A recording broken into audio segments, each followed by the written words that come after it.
So hi Michael, thanks for coming in to chat. No problem. So my first question is, do you think that censorship in the modern world is getting worse, and do you think the online cancellation of books and authors is just the new book burning? I think it certainly is getting worse, because any narrative that is beyond the narrative that the system wants has to be banned, has to be censored, has to be edited.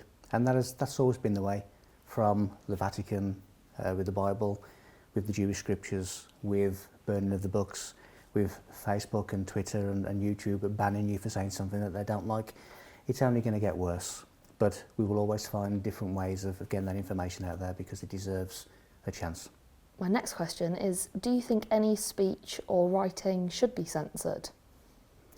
I don't think it should be censored unless...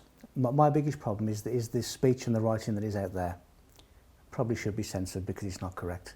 So when you look at the mainstream teachings, when I was at school I was told that Christopher Columbus found the Americas. He didn't. And all of these different things that are false.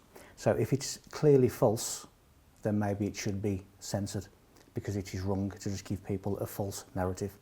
You know, you can't serve truth by stifling knowledge, but if you give people falsity, then they begin to believe that falsity, and we're in the situation that we're in now, where we believe history has taught. So maybe some of the mainstream things should be censored. Or corrected even. Or corrected. My next question is, what's the last controversial thing that you read? Probably the Bible. Because for me it's controversial, because I see it as people being mistaken as to what it means.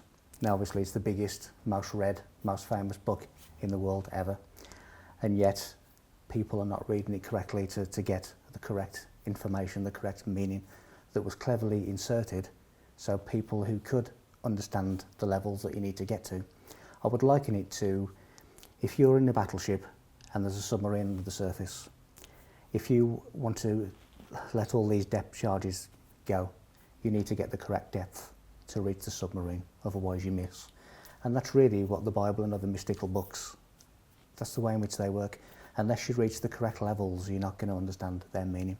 So for me, the most controversial book that I've read is the Bible, because I can see a different version to what is being taught by the priests. So that to me is controversy. Yeah. And what is your favourite book?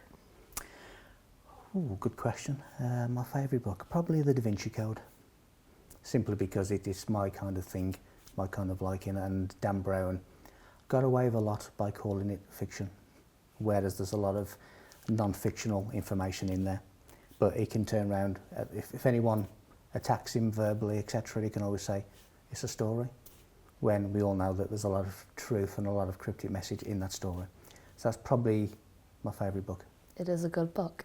And that wraps things up. So thank you very much for being on the show and coming here today. Thank you very much.